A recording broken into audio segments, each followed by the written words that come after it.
Okay, it's another episode of Rise Up with Marc Mixon. Good morning, Adam. Good morning, Mark. I kept hearing this thing and I thought, do I have speakers on? But I think it's my dog yipping in his sleep. I think he's dreaming. Oh, nice. Hopefully chasing squirrels or something fun for him. Well, good morning. How you doing, sir? I'm okay. How about yourself? I am, this is we're doing a thing. Yep. Doing a thing We're back for the doing first the time thing. in a while. I don't even know how long it's been. Been more than a month, I think. If I had to guess. Yeah. You had to guess. Jesus Christ. So yeah, this is going to be, I think, our last episode of season 1. I think we've learned a lot this year as we've sort of gone through this. We've had fluctuations up and down. But I think we've learned, moving forward, sort of how our ebb and flow of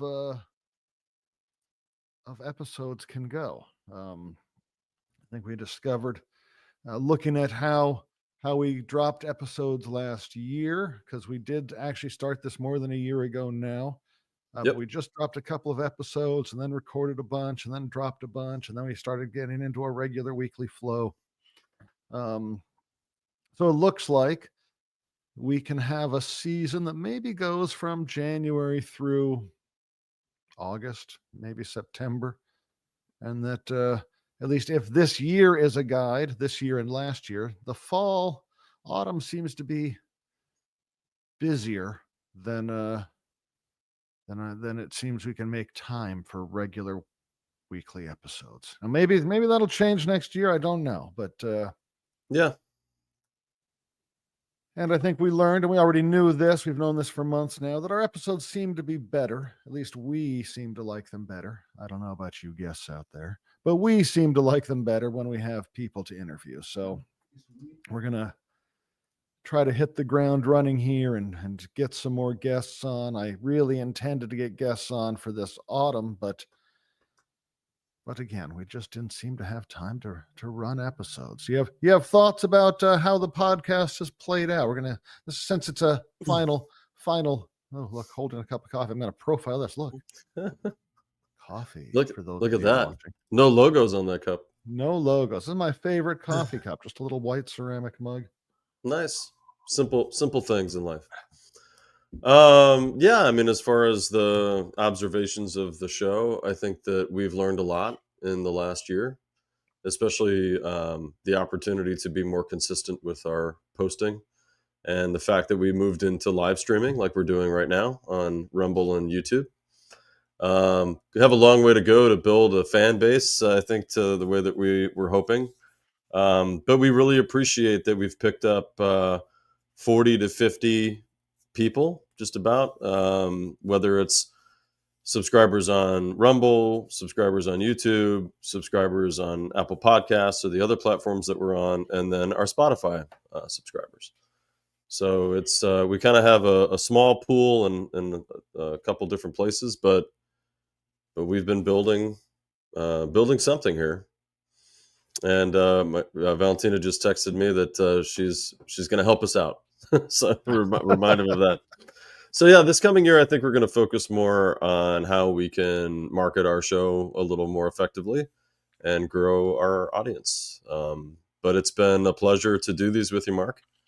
And for anybody that's just kind of getting into our show, I think that a lot of our episodes are pretty timely, especially the interviews, because the general topic episodes are just between Mark and I, and we usually talk about what's going on in the moment. But our interviews are more across the board, just about problems that exist in our society and people that are actively on the ground in local communities trying to affect change. And sadly, those things are not going to be fixed by now.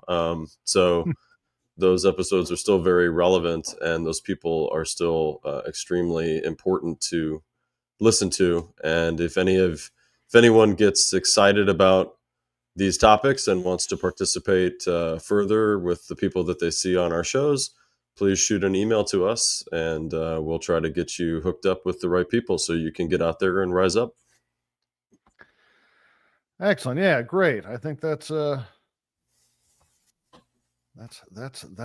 thing. We do. Our we're not fixing anything yet, but it takes all of us, and really platforming the people who are out there doing the work was sort of, my original intention when you brought this idea of doing a podcast to me. I think we've done that relatively effectively. That's probably why I like those episodes a little better, getting to know uh, in a deeper way the people who are doing the work on the ground. I got a list of about a dozen people that that we'd like to invite on. So that's our first start anyway. If we can get them all on, that'll take us through the first few months of next year, and we'll brainstorm more. And yeah, you listeners, if you've got people you're interested in hearing about, hearing from, if you're doing the work, shoot us that email. It's riseupwmark@gmail.com. That's Mark with a C, as our, like it says there on the screen. Those of you who can watch. Yeah, or it says in our title, those of you that It says clicked on on the our link. title. There you go. You click on a thing, right? We do have some social media. I'm personally trying. I've only got room in my brain for a single social media thing.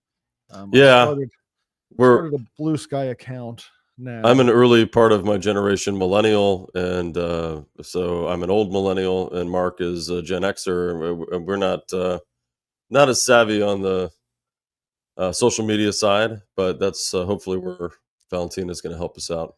Yeah, we definitely need a social media administrator to post these things to the socials and talk with the other socials more. I just can't. I can't, I'm gonna just own up. I can't keep up with posting all the time on even any one social media, let alone cross-platform posting on lots of Right. stuff. I don't Or even my have social time media for is that. like it's usually a ghost town. My Right. friend Colin's trying to get me into Blue Sky, and I'm just like, like I'd I rather be started a playing Blue Sky guitar or doing account. something else. I started an account. I've not made my profile look like my old Twitter profiles. It doesn't really seem different to me.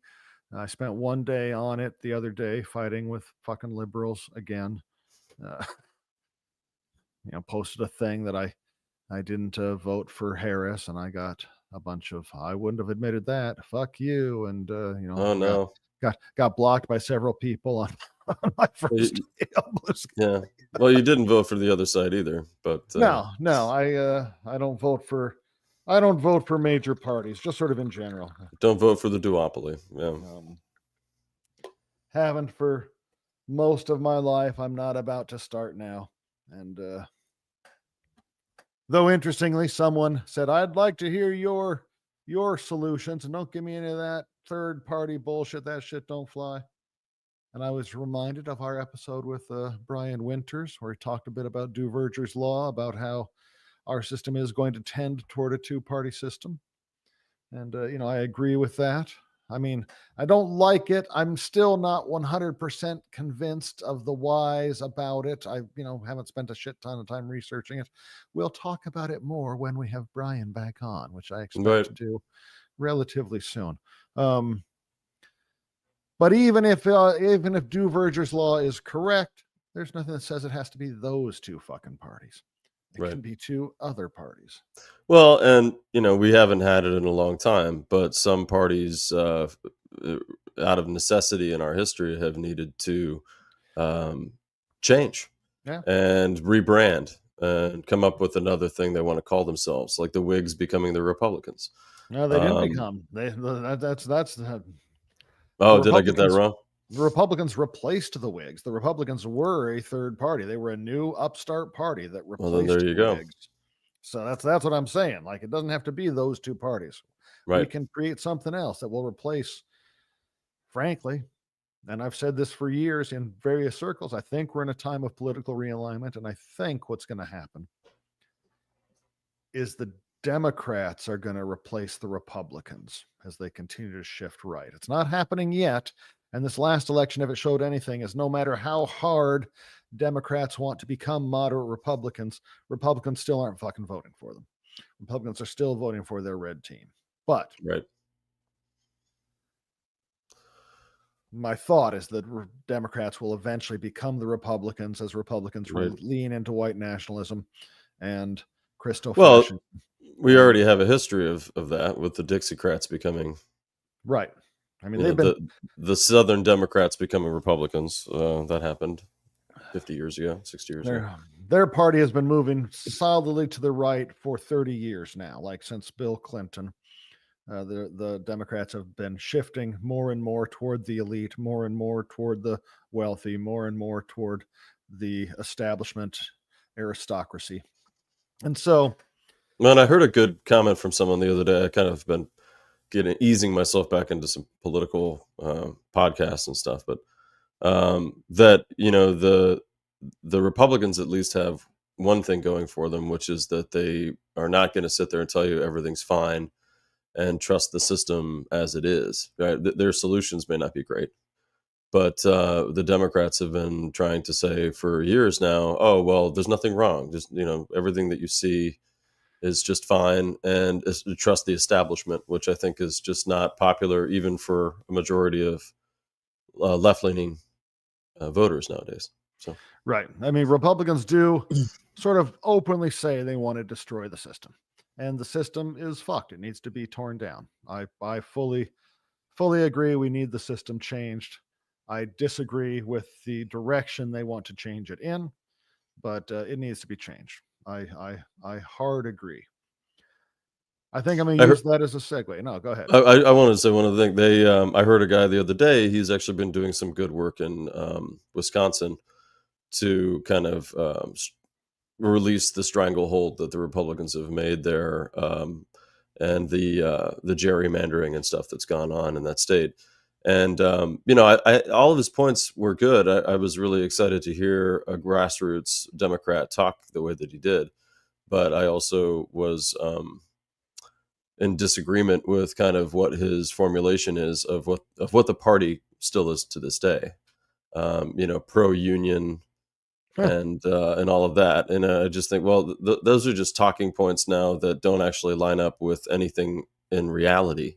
No. And I think that's where either somebody has to try to reform the Democratic Party and turn them back into something that at least is resembling a left position, or like you said, something will need to replace them on that side. But currently, what they say they are, what they like to say that they are, doesn't seem to align with what they do.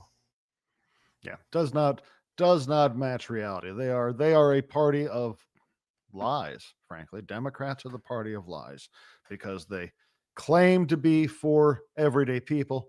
They claim to be for the working class. They claim that they are going to enact these various policies, that they support these policies, but behind closed doors, they only serve the wealthy. They only serve the corporate interests. They don't, The military, right. Military industrial complex, not just the military, right, but the wealthy corporations that make the munitions and right, need to be continually fed. Right. They the tools of empire. Yeah, fundraise off of these issues that everyday people care about with no intention of trying to pursue them. Yeah, and so I want to talk about one of those today. I want to, if I want to talk about the corporate death panels that that we have in place these days.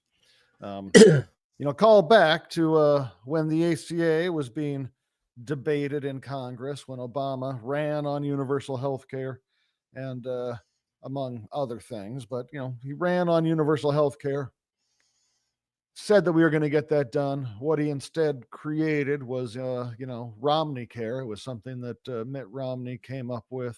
Was it Romney? I think it was Romney. yeah. I mean, at least it was something that he tried to do in Massachusetts when he was governor of Massachusetts. I don't know if Romney came up with it, but he tried to Right. implement it. Oh, I think they did. They did implement it. Yeah. 2006. Yeah. So Healthcare it free started all as a past conservative 6. uh, platform. Right. It was just it was a way to, you know, expand, or frankly, expand the amount of money that private insurance companies had, making sure that more people had insurance. And I Right. need to remind the listeners, insurance is not healthcare. Right. People need healthcare. What they have is insurance, and insurance is not healthcare. And so during the ACA, during the debates about it, there was these Republican fear-mongering talking points that we were going to have government death panels, people sitting on government boards deciding who got care and who didn't get care, who would be able to live and who would have to die. And that was a lot of the Republican organizing against the ACA. Was, we're going to have these government death panels. Can't have the government deciding who's going to live and die. What we got instead, and what we have now, are corporate death panels. We have these billion-dollar fucking corporations who, in order to increase and maximize shareholder profit, decide who gets care and who doesn't get care, deciding who lives and who dies. Um, this topic has, become, it's not being posed exactly this way in much of the legacy media, but this is what the United Healthcare shooter was angry about. In theory, regardless of who that shooter was, the police have arrested someone, and they say that he's the guy, and suddenly all of the interwebs and all of the mainstream media pretend that because a fucking cop says a thing, that's the reality. Uh, Let me remind people, cops lie. Cops lie all the time. They lie when they talk to you. They lie when they're questioning people. They lie when shit happens that'll make them look better. So just They because even plant evidence on people who are already guilty. they do, cops lie. Just because a cop says a thing doesn't mean that's true. So just because the cops say, "Oh, we found the guy," well, cops are liars. You can't trust them.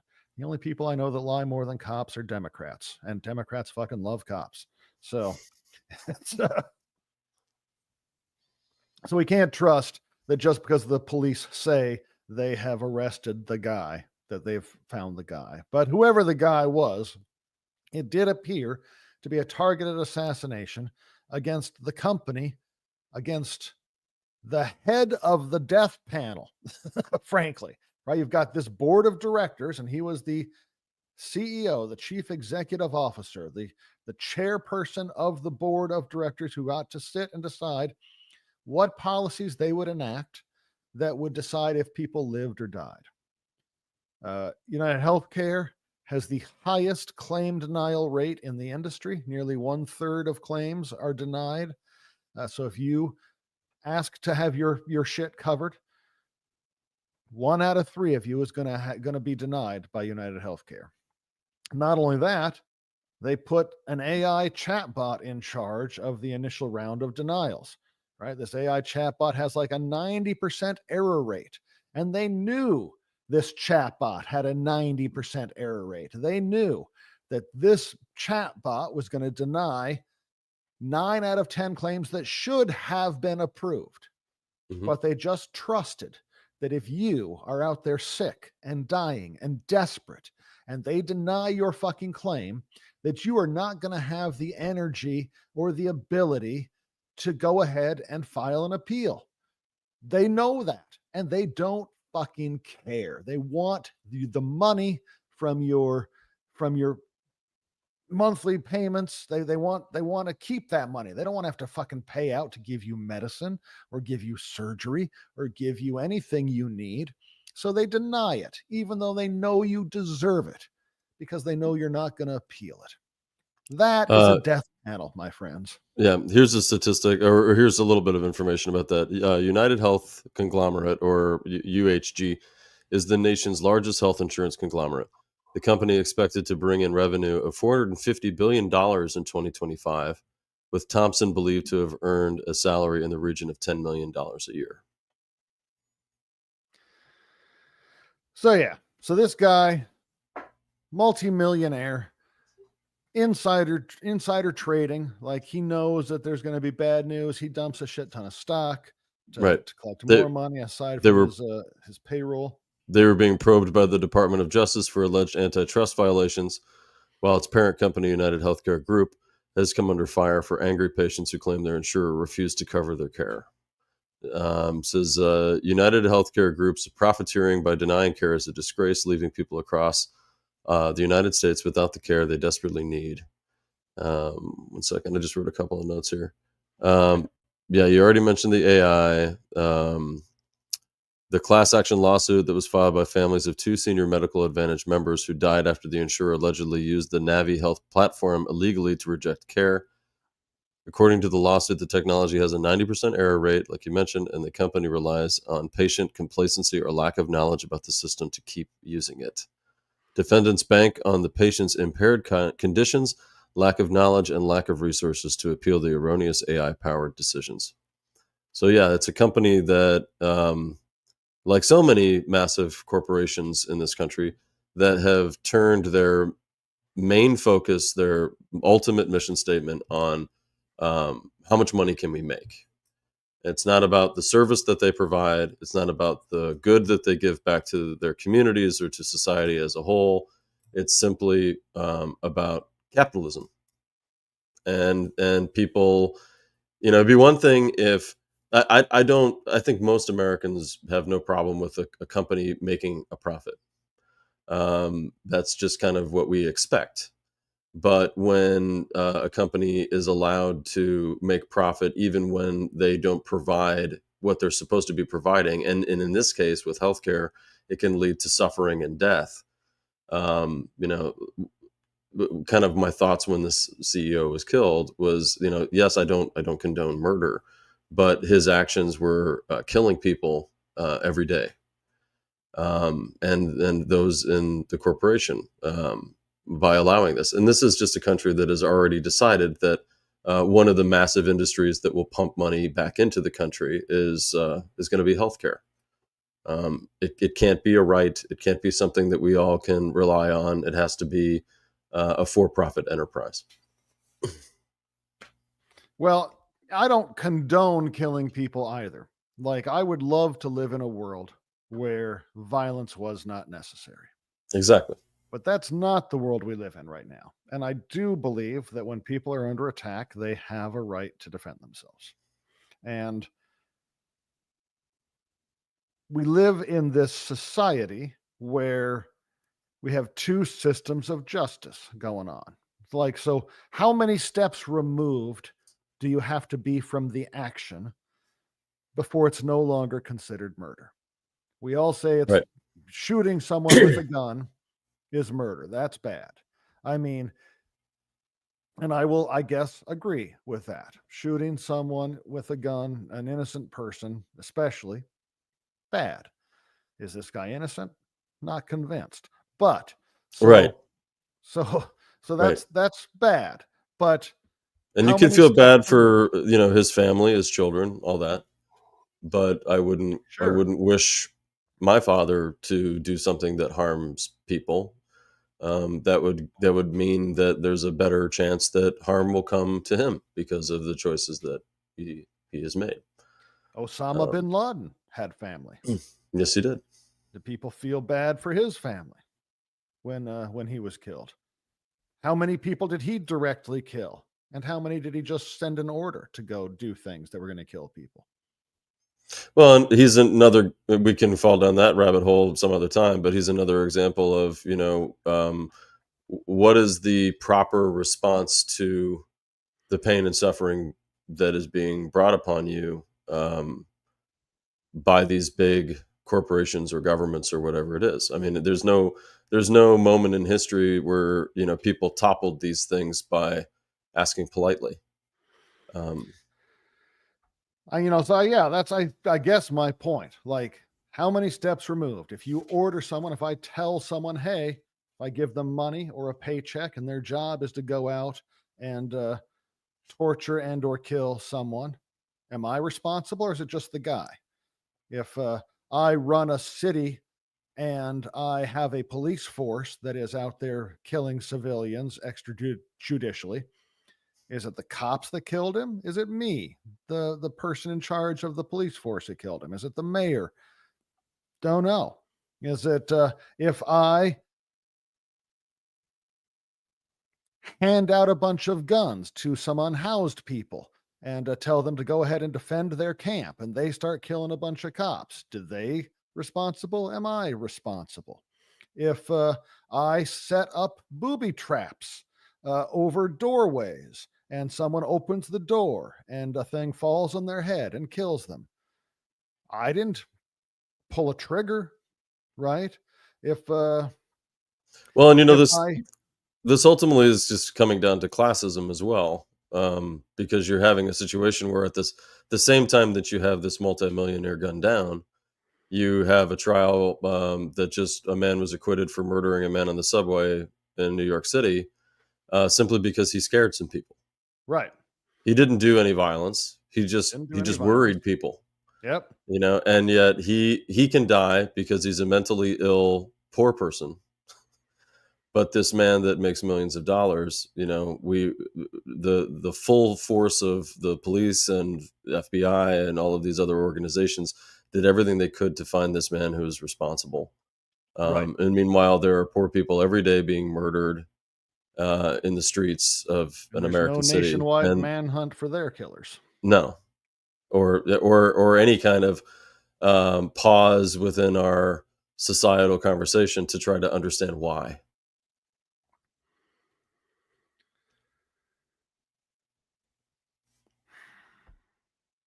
Yeah, and we could go.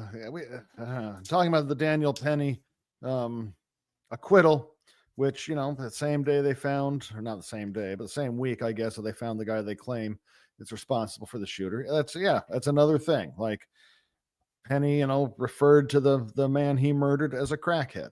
Right, the man he murdered was verbally assaulting people, maybe threatening people, if as I recall, but hadn't actually committed any sort of battery, hadn't actually laid a finger on a person, Right. and he does not. He died. He was killed. He was killed. Dude put him in a chokehold, and I'm willing to bet. I'm willing to bet if while he had and I'm not remembering the gentleman's name that he killed, I'm afraid to say, but while he had that guy in a chokehold, if another homeless man had come up behind him and Jordan Neely. Jordan Neely, that's right.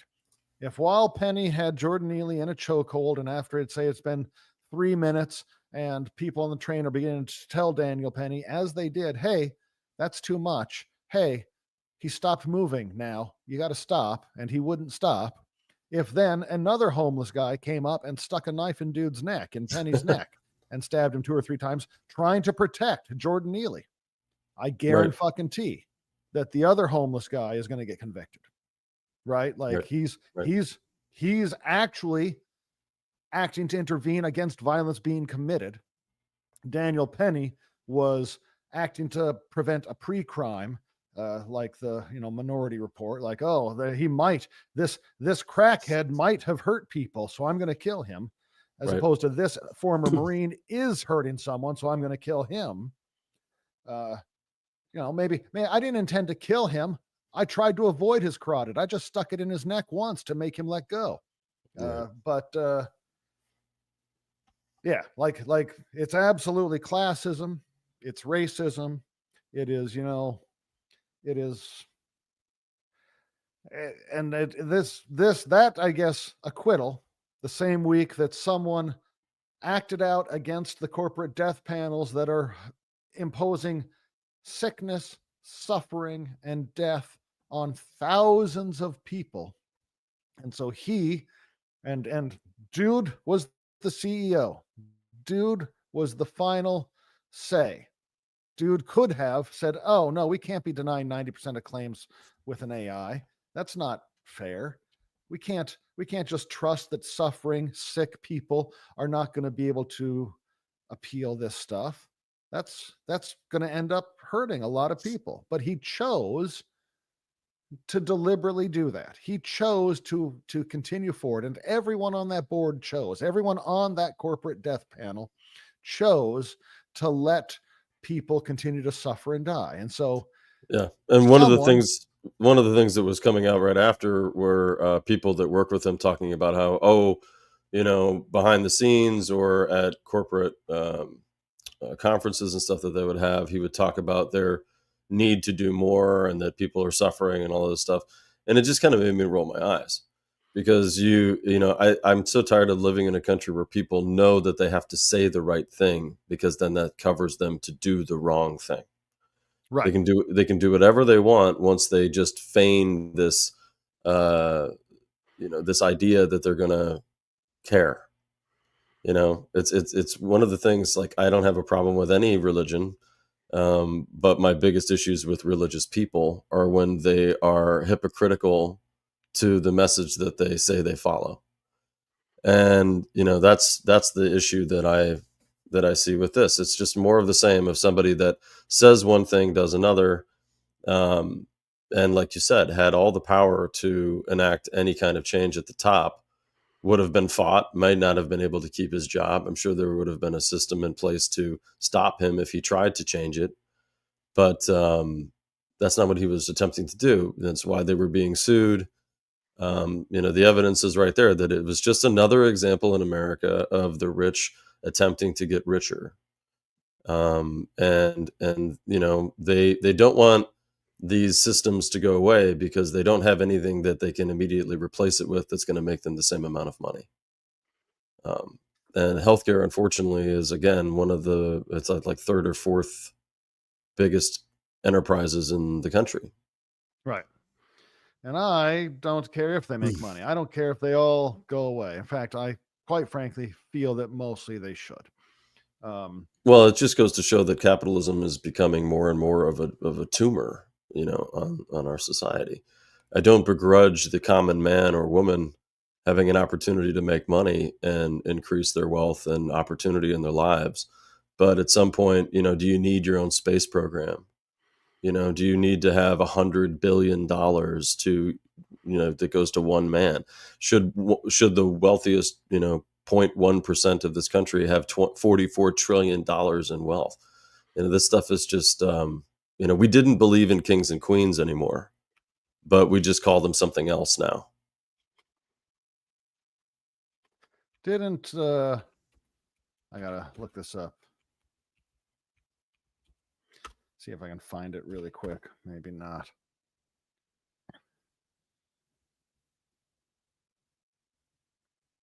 $54, right? Yeah. Jesus Christ. At least he did say it would be 20 trillion. So yeah, you mentioned the incel king, dumbest of billionaires, and he uh he recently said that he could build a $20 trillion tunnel under the Atlantic Ocean. Oh, Um, another tunnel idea. yeah, yeah, Yeah. a hyperlink sort of thing, that a vacuum tube hyperlink that would get people from London to New York or whatever, like across the Atlantic in 54 minutes. And um, dumbest of billionaires. Yeah, I don't know if our society has always been so beholden to scam artists, but Oh my God. it's just amazing what a scam artist can become in today's day and age. That he has people, and if people don't realize we're talking about Elon Musk, we are. He's made a majority of the population of at least this country believe that he's a genius, simply because he employs geniuses to do things for him. He's not an engineer. He didn't build the rockets. He didn't have the idea for the rockets. He didn't have the idea for Tesla. And SpaceX is just a massively um, subsidized company by the American government. Instead of paying for NASA, we pay for SpaceX. It is, yeah. Well, we do, and we're paying for it. It is an extraction of. I wanted to talk about his ridiculous claims, but let's talk about the issue.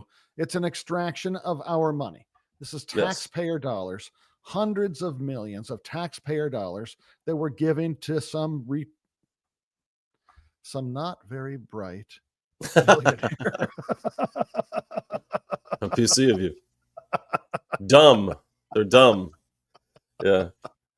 Well, but there's a problem, especially in this country. We deify wealth. We Yeah. deify those that have it, and Well, we that's we we believe that they must be smarter, they must be better than the rest of us because they have that opportunity. They are where they are.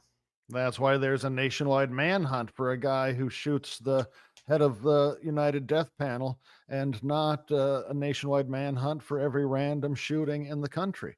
Well, Um, like you said in several episodes, you've mentioned that the police are an extension of the landowners and the wealthy. It's to protect their interests, and if somebody like that is going to be murdered, and the system doesn't step up and try to find the killer, then they're all going to say, "Well, I could be next, and you're doing nothing." Whereas when they see a gangbanger get killed, or a, a you know just somebody that's in a lower class than them, they don't care if they die. They think there's enough of them that it doesn't really matter. And they're not providing anything to society of importance anyway, so just let them die.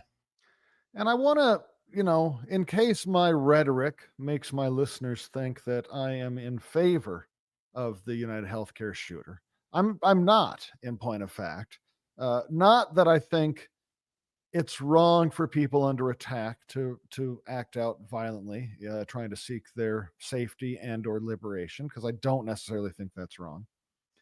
Um, but because I don't think it's going to do anything to change the system. I think that this dude shooting the United Healthcare CEO, even if he had inspired a half dozen copycats who went on and killed most of the board, I don't think that's going to change the system. I think that these CEOs and these fucking executives are as interchangeable as most of the workers. Um, so killing a few of them, all it's going to do is further harden the system against us. It's going to cause them to hire more private police and private armies. It's going to cause them to withdraw from society more, to find ways to extract public dollars for their private opulence. It's going to result in the system being hardened and protect them further. It's not going to change the system. The system is what's creating these corporate death panels. The system is what's creating this two-party, two-class system. Not two-party, although the two-party system is part of it, but this two-class system where the aristocracy is cared for and protected, and most of us have to suffer and die for them. And all that random violence against billionaires or CEOs, all that's going to do is cause them to find ways to protect themselves against us more. It's not going to do anything to change the system.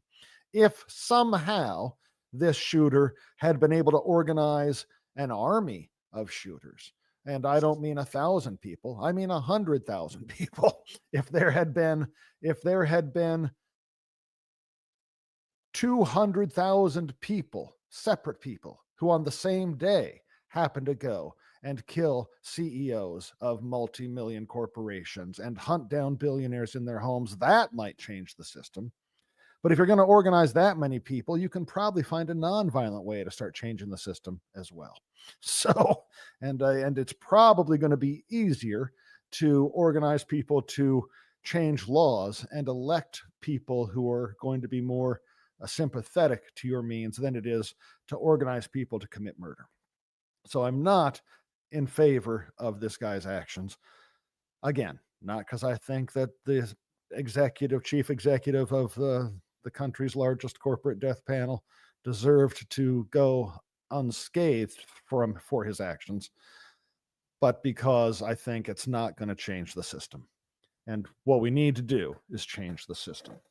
Well, apparently there have been some interesting concessions to some bad ideas that were being floated around prior to his death. Sure. Yeah. And I think that's probably just hoping that, they can bring the boiling point down a little bit, and I'm sure they'll go right back to doing bad things when they feel it's safe to. Or really not. We can frame it as bad, but it's more just selfish things, greedy things. Um, but I was just talking. Valentina and I have actually talked about this quite a bit, and we acknowledge that there seemed to be more solidarity across the board. Doesn't matter what your political affiliation is. A lot of people agreed with this outcome, or at least were happy with it. Um, and there's a reason for that. It isn't because people want to see someone get killed. They want to see the system um, change. the system change, but also the same kind of suffering to be dealt out to those that don't seem to ever have to have it touch them. I think it's one of the reasons why Congress is so hated across this country. Even though we elect these people with the hopes that something will change, they go there and continue the same process. And, I'm not for the death penalty overall. I'm not for wars, or, completely. I'm not for murder. I'm not for any of those things. But there's a caveat in each of those categories that I can understand. And, if somebody brutally murdered my mother, I wouldn't want them to be alive. I'd have no problem with the death penalty being enacted on that person. If in the case of World War II, I think the Nazis were a good enemy to fight. There's some cases where there didn't seem to be much of a choice other than that, and just about every country as it exists within the superpower of the world today, especially our own, the United States.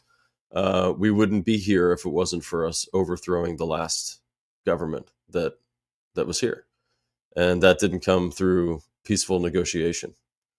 It came from violence. I think that anytime one person takes it in their it's up to them to do something about it, then I think it's a bridge too far usually in our society. But like you said, if it was a larger grouping of people that said enough is enough, if there was a Julius Caesar of our times that rallied the troops and overthrew everything, it wouldn't be considered murder, even though murder would definitely be a part of the tools that would be used. So I don't I can understand why this has happened. It doesn't bother me to the same degree as maybe it should for those that feel that it's just wrong in general. But I ultimately I do think it's afforded us an opportunity to have a different conversation. But the problem with the way we've been kind of designed to react to things over the last 20 years is that how long can it stay within the news cycle before it gets eaten up by something else that we turn our attention to? And so, can we stay focused on this long enough to find something, that we can do to create change? I don't know. You know, I I do think though that there are millions and millions of people that have an experience of a loved one or themselves suffering through this system, and nobody thinks that it should continue on the way that it is. And can we get our politicians to give a shit about that? I don't know. Of all the people that I've heard try to have a conversation about this, I haven't heard too much from our representatives and senators about it. I do not think we can keep it in the quote news cycle long enough to make to change it to make actual headway. But I also am not convinced we need to, because I think what it highlighted is that people are upset about the way these insurance companies do business. Yeah. They're upset about, and I think maybe the corporate death panels is too strong of language, but I think it is speaking the truth. These insurance companies are making choices to cause regular working people harm, sickness, pain, and death for profit. Right. And if And it it is is class based because the rich are not the ones that they're making suffer. They no, say things like, "Oh, the rich actually spend the most on healthcare in this country." Well, that's because they have the most access to it and they can afford to pay for it. So that's why right. those things exist. Well, and it's not just the insurance companies, frankly. Big pharma, people have a lot of anger about big pharma, and it is, rightly so, because once again, like with Incel King, dumbest of billionaires, we have a situation where public dollars are doing most of the initial research for most medication, Right. where we have tax dollars, you and I's money, that is going to government labs that are doing the research, and then we are giving that money to giving the research, the results to private corporations, and they are then extracting as much money from us as possible with the decision that if you can't afford to pay for it, you deserve to be sick, to suffer, and to die. And it is a thing that we pay more in this country than in other countries for the same medicine because they have universal health care where the government can, like, if you want access to the market, you have to charge less. And so even the same companies don't get to make as much money off of people there as they do here because we are unregulated in that way. So it's a case where they are stealing our money to perform research. Like, that is ours. It's as public as the sidewalk, as the street, as the park. And if you were paying taxes for the streets, but you're not allowed to drive on them, it's just the billionaires who are allowed to drive on them. If you're paying taxes for the fire department, but they're not going to come put your house out when it's on fire, if you're paying tax, that is the exact fucking scenario with these big pharma corporations getting public funds to do the research, and then they get to reap the profits. It should be our medicine, frankly. Fire department's a good analogy because yeah, it wouldn't just be that they wouldn't come. First, it would be, well, you got to pay us $5,000. Or go into a plan where you agree to pay a certain amount of money every month until you pay a certain amount off. With a fee or several fees, we will come. Well, maybe we'll come and we'll put 10% of the fire out. We'll start with that, but then the rest is going to be on you. We'll give you all the equipment, and then you have to just do it yourself. It's there are all these things that instead of it just being this is a service that is provided to you, there's all these loopholes. And I was even hearing the other day something like, um, I think the insurance companies take $16 from every visit. I think it's like $16 or $20 from every visit, just right off the top. It just goes to them. It doesn't matter. It doesn't do. It's just entry fee. you know and then, like, I was just talking to my this is another thing to mention. I was just talking to my haircut lady. She went in, she hit her head. She fell off of her step stool. She thought she was on the last step, and she wasn't, when she was stepping down, and she fell backwards and hit her head pretty good. So she went into the hospital here in Avon, and they did a CT scan, and they discovered she had a brain bleed. And so they said, okay, well, we've called an ambulance for you, and you got to go to this other hospital in Fairview. And she said, well, can't my husband just drive me there? And they go, no, Yeah, you have won't to go let in you. the ambulance. Right. And she's sitting there. She should be worried that she has a brain bleed. She should be considering her health, but she's sitting there thinking about what it's going to cost her. Because the last time she was in that hospital, she went in for shortness of breath, thinking that it had to do with her hernia. And they did a bunch of scans and realized that she had two major blockages in her heart. And so they called a helicopter for her and life flighted her to the same hospital they were just sending her to the other day. And she goes, Adam, that helicopter ride cost $32,000. By the way, she wasn't having a heart attack. She wasn't actually having a heart attack. If she did, she would have just died because of the blockage. But they needed to get her there and put a balloon in her heart, do all this stuff. So They fly her there, cost $32,000. She goes, guess how much my insurance covered it? I go, I can't even begin to know. Like, just tell me. She goes, $1,000. Hmm. So she had and the other thing is that a lot of the time, this is considered, well, this is on them. What choices did they make in their life where they deserve to be sick and dying? Did they Right. smoke? Did they eat poorly? Did they not exercise? There's all of these excuses that we make for most people as to why they don't deserve to get the care that they need because it's on them. And it'd be one thing if the system was actually functioning where it was caring about human life, but instead it's just incentivizing greed and profiting over people. And that's in a capitalist society that simply that's all anyone really cares about is their bottom line, then or enriching their shareholders, then it's not a system that the general population can continue to believe in. Right. Well, and I think so. That's the hope. Not the hope. It's not. It's not hopeful, but it's like, can we change this system if we are really focused, and if we have people who are willing to dedicate the time and effort to it, and if we're, I think focus is the key. Like I have, we need to be clear-eyed in what outcome we actually want. If you'll recall that who was it? I think it was when we interviewed Jeff Paul with How Is Our Neighbors, right? Like we talked about that interesting transition from we know what we don't want. Now let's like do the research and try to figure out a way to write a law that's going to be what we do want.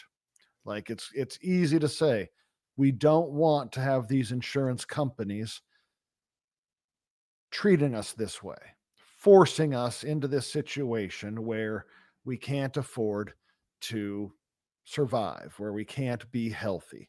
And it's a big pharma, and it's the insurance companies, and it's even the hospitals to a degree, right? There's about a third of all hospitals are for-profit hospitals. Even the non-profit hospitals that are out there, they still need to make money because they are not being supported, right? There's not like tax dollars that are supporting them other than the various government insurance, like the Medicare, Medicaid, et cetera, et cetera. Um, a lot of this is class related. Like I hear this as institutions are trying to unionize. Like, well, Mhm. the problem with the union is it's going to make us all be treated the same. And shouldn't us professors, to use a college example, shouldn't we? Don't we deserve more? A lot of the issues when in the 50s, maybe it was when they're because we've been talking about universal health care in some fashion since at least Truman, right? Like as insurance companies, this whole insurance paradigm was being built. Like doctors would complain about the idea of managed care and universal health care. Like, don't we deserve to have more money? We can't have the government telling us how much we're going to charge. Um, so there's the class issues play into this just to its core. Like, oh, I have more education, I'm better than you, I deserve more money. Oh, I'm the doctor, I should get to have the big house and drive the Mercedes. And if that means that I charge more and you can't afford it and you have to go into bankruptcy so that you can, seek treatment when you have a heart attack, well, that's just what you have to do, poor person.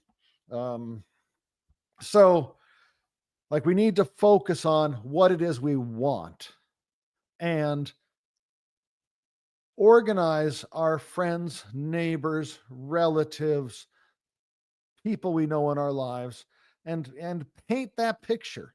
Tell that story. Like, don't let go of the anger.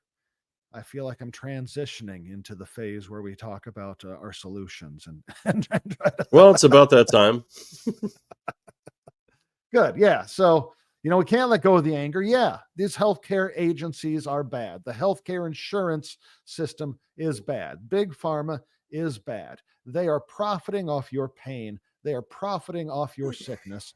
And so hold on to that, use that as the agitation needed, and then present solutions and get people together and work on those solutions, and don't let shit be diluted. Like, I've talked a few times about third parties, and the problem I see with them is having these huge, broad, expansive platforms. And as a result, like, it's got to be all or nothing. We're in an opt out fucking society right now. Like, you've got people who say, well, sure, I like this thing, but I don't like that thing. And I don't like part C, but I do like part D. But since I don't like everything, I'm not going to fucking stand with you. I'm not going to Right. participate in your game. So keep it limited, keep things focused, keep yourself focused, your eye on the ball. What is your goal? What do you want to change? What are you organizing against?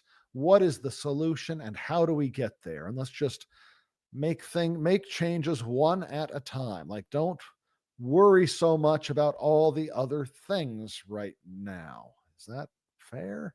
I don't know if that's fair. It feels fair. It feels like it's, got to start somewhere, right? and Yeah. and the answer isn't incrementalism on a whole shit ton of topics. The answer is step one: we all fucking hate this thing, and here's a solution. Let's get this thing done.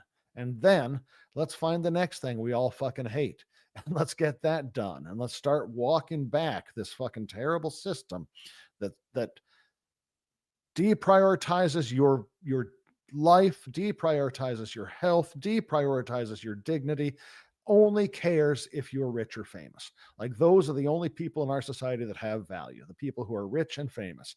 And the less money you've got and the less fame you've got, the more you are just a piece of shit that's discardable and do not matter. You just don't matter. And if you think you matter, then it's time to step up and make a change. Yeah. I think I wanted to talk about more things, but also we've been going about an hour now, right? Yeah. We're at 57 minutes. So And it's I think typically, I mean, sometimes we do an hour and a half, my coffee but pot is almost empty, and I it haven't just even had coffee yet, which is part of my reason why I'm a little sluggish. just But poured the yeah, last drops into this cup. yeah. Yeah, and I think we're a country that needs to not only come together on these topics, which I think that it's definitely possible. I think that this particular situation has shown that it doesn't matter what way you lean politically. You're going to agree that we're all getting screwed by this system as it is. And I think that's ultimately one of the reasons why Trump has won two presidential elections now. He's basically run on that. Whether he's the proper messenger for it or not, I personally think he's not. I just see him as another part of the problem, another con man who is playing on the things that you want to hear, but then doing the opposite of what he says he will Right. do. Well, I think Um, the one of the values of Trump, not value, the success that he has is because he correctly points out that shit's fucked up, that this stuff is broken. And right, people, I think, identify him as a change agent, that he's going to go in there and he's going to fuck the system up. And quite frankly, the establishment Republicans and establishment Democrats all dislike him because he's not going to play the game like they want it to be played. And yeah, people want to change. People want to change. They don't really think things through, really, I don't think, often. And the change he's going to give are going to be changes not for you. Like, he will fuck the right, system up. He will break things, but he only cares about his peers. And his peers are guys like this dude, this CEO, head of the Death Panel, United Death Panel Incorporated.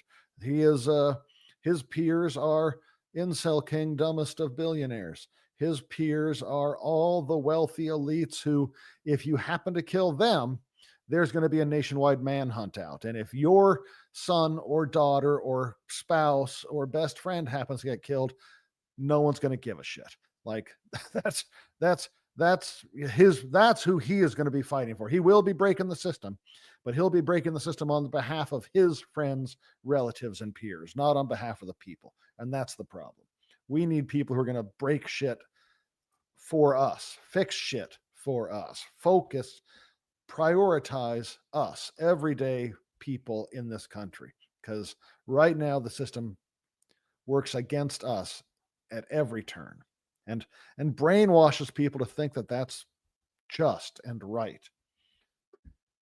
Yeah.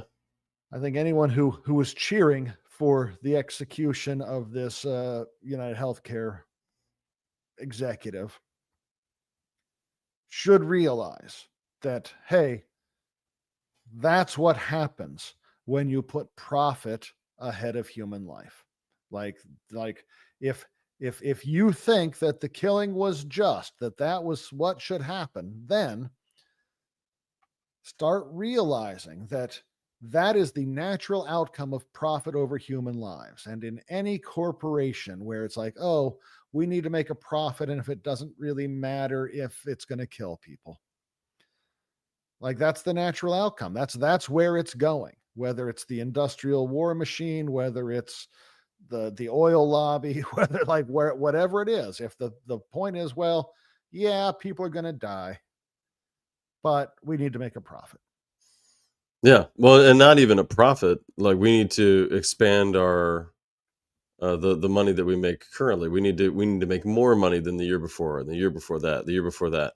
That it just the way that you put that made me think of something that boiled my blood over the year, which was the Boeing stuff, Yep. and how talk another example of a company that's highly subsidized by the federal government, and yet they're allowed to make money for their shareholders, and the decisions that they've made over the last several years or more have killed people.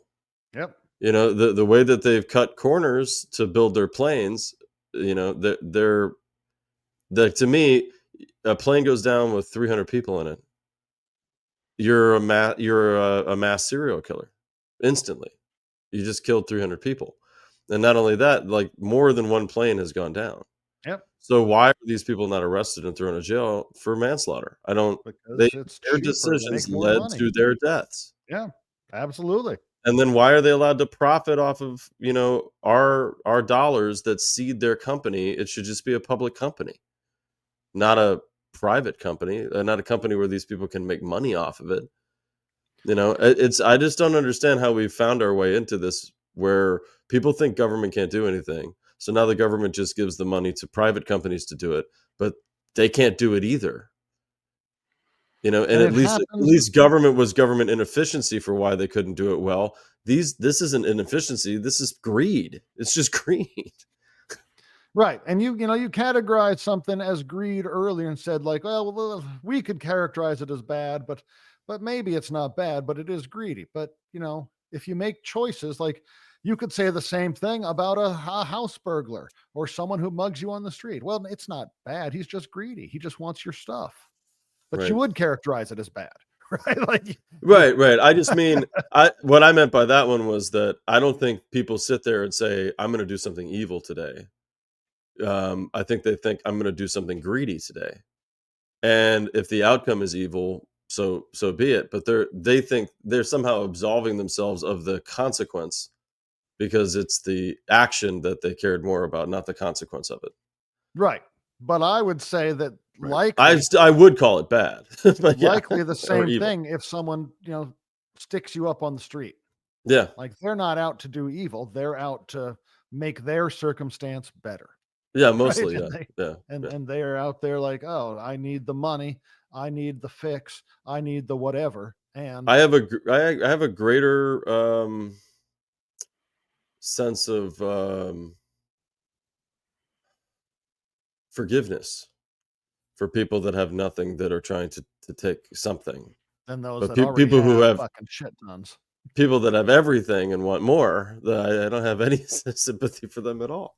And that happens from the largest level down to even the small level. I got my personal city councilman here in the first first district here in Seattle, Rob Saka or Saka, like I say Saka because I like to call him Rob Saka shit. Oh, I've You heard know, you say he that. he we've got a budget crisis as many cities do, right? Where they're trying to close schools down so that they can balance the budget in the city. And so Rob has decided he added a project to some city bill to remove a traffic safety barrier on the street in front of his kid's school, right? Because he personally wants to make a left turn there. Data shows that like that was installed because there was too many crashes happening and people getting hit. So they put up a concrete barrier to keep people from turning left there. But Rob Sackashit doesn't want to have to drive around 3 blocks and come in to the school by making a right hand turn. So he's going to spend millions of taxpayer dollars to remove this concrete barrier in the roadway and increase danger, cause more accidents. So he personally will have more convenience and be able to make a left turn into his kid's school. Like, dude is a piece of shit. He just like, Yeah. I And think I that's have to go to a ultimately city what council meeting on Tuesday to talk that's to ultimately Sackashit. what powerful people do. Right. They get into power by saying, "I'm going to do something for you," and then what they actually do when they exercise their power are things for themselves. Because he's more And important and his convenience is more yep, important than other people's safety or the budget of the fucking city. yep. Well, that's a good Donald Trump-esque name calling that you have going on there. Good nickname. Good nickname. Great. Have some signs made. Yeah, he'll be in office for a while, but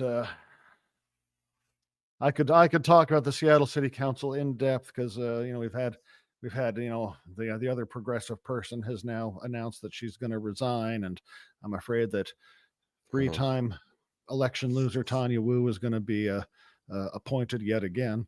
Oh, And, jeez. we'll find out, but we've been going well over an hour, so let's Yep. go, well, not well over, but yeah, it's time to wrap it up. Let's keep ourselves a little on topic here today. Appreciate you meeting with me this for this last time in 2024, and those of you out there listening, I hope you enjoyed our final episode of season 1 of Rise Up with Marc Mixon. And well, let's we'll hopefully start the new year with some interviews and I don't know what else. Maybe a fresh look, maybe not. We'll Maybe, see. yeah. We'll see. We'll see what we have time to do, but Yeah, certainly right. sort of a renewed focus and Yeah, this is for those of you that can see us, this is the team here at Rise Up. It's just us two. So right. there's no producers behind the scenes, there's no editor, it's just us. So yeah. Just us, right? Yeah. Hence why the social medias are not kept up or expanded. Hence why there's we just it's just the two of us doing this in our spare time. No one's making any money. Um, Nope, so it's only costing. But that's only okay. costing money. Yeah.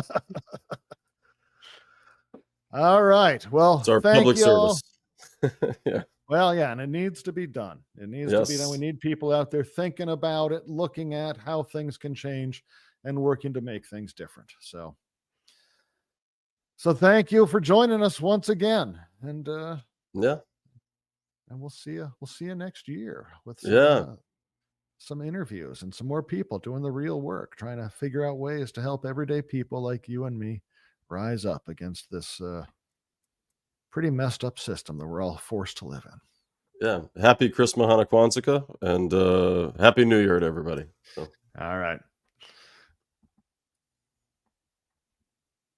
Some answers, a little bit of truth. Some answers, a little bit of truth.